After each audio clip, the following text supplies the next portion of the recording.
important first step, and we need to get around to monetizing those social and environmental accounts. We're still mapping yesterday's flood. We've been doing that since day one, so the maps are out of date the day before we put them out. This is where the insurance tail is wagging the dog of flood risk, and that needs to change. There's no reason that we shouldn't be mapping tomorrow's flood rather than yesterday's. And we continue to remove land from the floodplain with amendments hand over fist. We spend millions of dollars doing this. Once it's a floodplain, it's a floodplain. National Levee Safety Committee report that's only looking at the levee itself. We need to broaden this to flood risk. We can't be putting together a national levee safety program that really only looks at levees. That's only part of the issue. If the levee is there, I don't care how good it is, sooner or later it's going to fail or overtop. So the more development there is behind it is the problem. It's not just the levee.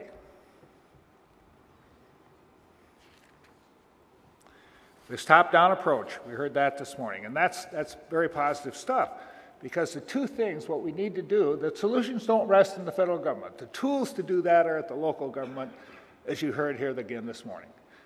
Zoning, building codes, all those sorts of things, development decisions, that's not at the federal level. The federal government brings two things to the program. I call it D&D, the double D. Data and dollars. Leveraging that data and dollars to make the right things happen through incentives and delegation is how we need to get to this approach. Tolerable risk guidelines. There are some who believe that we can calculate by formula how much risk I'm going to tolerate. Well, I'll give you an example of how much I'll tolerate. As long as you pick up the consequences of my risk, I'll tolerate all the risk in the world. Until you make me tolerate my own risk, don't pretend that you're going to develop a formula that tells me how much risk I can tolerate. Those who live at risk must begin to pay more of the cost of living at risk. Now let's talk a little bit about the ugly. I don't want to get carried away with this, but the ugly is coming primarily right now out of Congress. Short-term, save my constituent solutions that are bad long-term policy. Let's put out a flood map, but let's delay you having to buy insurance even though we know you're at risk and we know you're in an identified floodplain for 5 years. And in the next 5 years after that, you can phase in your insurance. If you can find that, after 5 years, if you can find that mortgage or that person. Or delays in issuing maps. You've seen all these bills come out. I mean, it's just ignore the problem. Even though I know my constituents at risk, don't force them to buy insurance. The risk is not the flooding, the risk is having to buy insurance.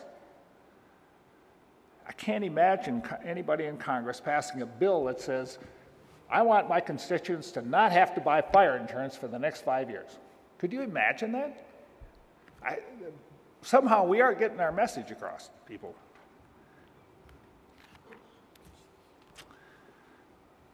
Wind on the flood program. Boy, there's a brilliant idea.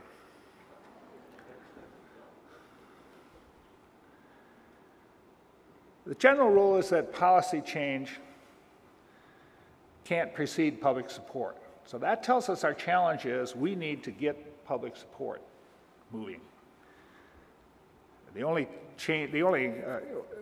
maybe some lessons. Congress did effectuate a policy change without public support, and they did it surreptitiously.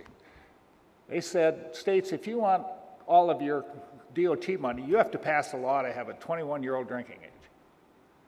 They didn't vote on having a 21-year-old drinking age in the nation. They just withheld a little bit of money. End result, we've got 21-year-old drinking age in the whole country, don't we? Maybe we need to figure out how to do that with flood, okay? What can we do to move the needle? Better data, open source, share it all. NOAA's Digital Coast is a great example. Get those that live at risk to help pay more of that cost of living at risk.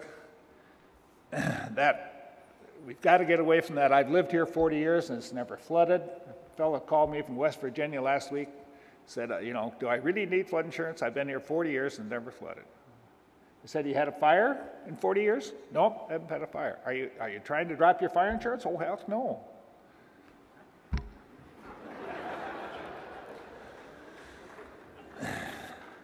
Perhaps we need to start talking, you know, all of us in this room, you know who we talk, you know how many people in this nation live at risk, of flood risk?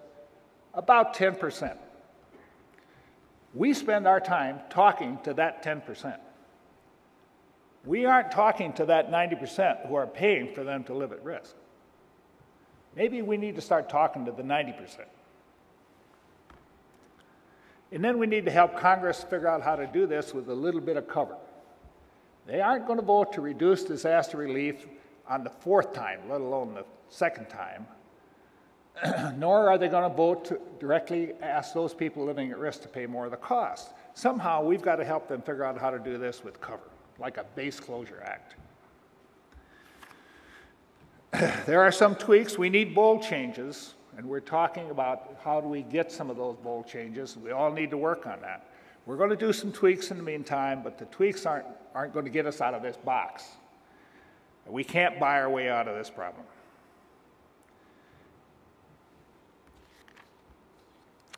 So we've got a mission for the next 5 years. Let's get some bold changes.